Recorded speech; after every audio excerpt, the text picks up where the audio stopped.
My name is Augustino Lucano.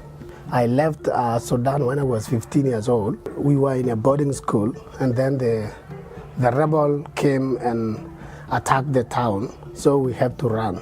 We ran to the village, and after 3 months, the rebels were still coming to collect the young people to go and help them in a war. So then we ran again. I ran to Kenya. When we ran to Kenya, we had to walk for 5 days on foot. We had very little food and very little water, which was just finished on the way. Because I was afraid of my life, I did not even think of how it was until when I got to Kenya.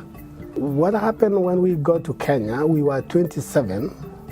We got to the border, and then at the border, we saw the military from Kenya who were patrolling the border, and we thought like that was another war again, so we almost wanted to run back, but then we just stopped and said we can't run anymore because we were tired.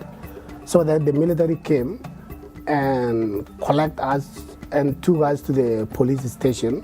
So then they had to ask where we came from and who we are. And we had to tell them, if you can help us with the food and water first, then we can sit and we can tell you where we come from and why. After 3 days, the police had to call United Nations in Nairobi, which is the capital city. And then the United Nations sent some people to come and collect us from the border. So we were traveling for another 2 days by vehicle to go to the refugees camp, which was called Thika camp, where we stayed there for 9 months at the camp as refugees. We were locked in there.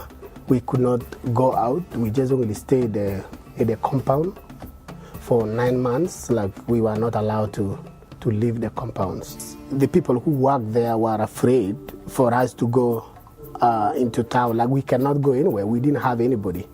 So, and the camp was actually for the refugees to stay there. My family, I have 3 sisters and we are 4 brothers.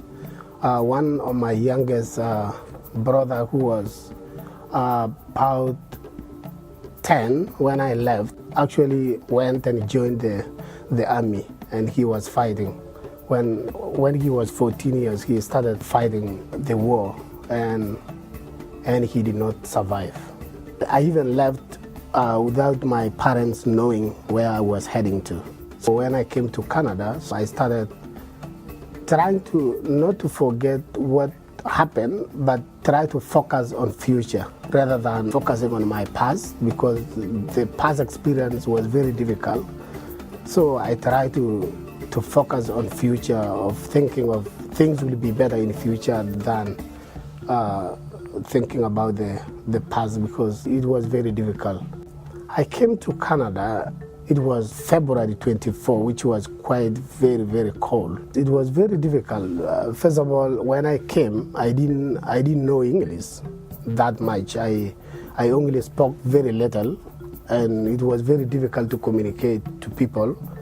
Even just to express yourself, or if you ask where does this bus go, or how can I get to town, so there was no language to communicate to people. It was very, very difficult.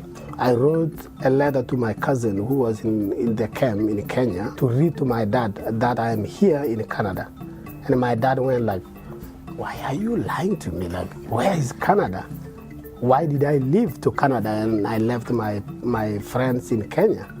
So actually my dad did not believe until I went to visit him, and then he believed that I was alive. At Mount Royal College, which is now Mount Royal University, I was just preparing for my exam, and then I got the message that your brother is killed.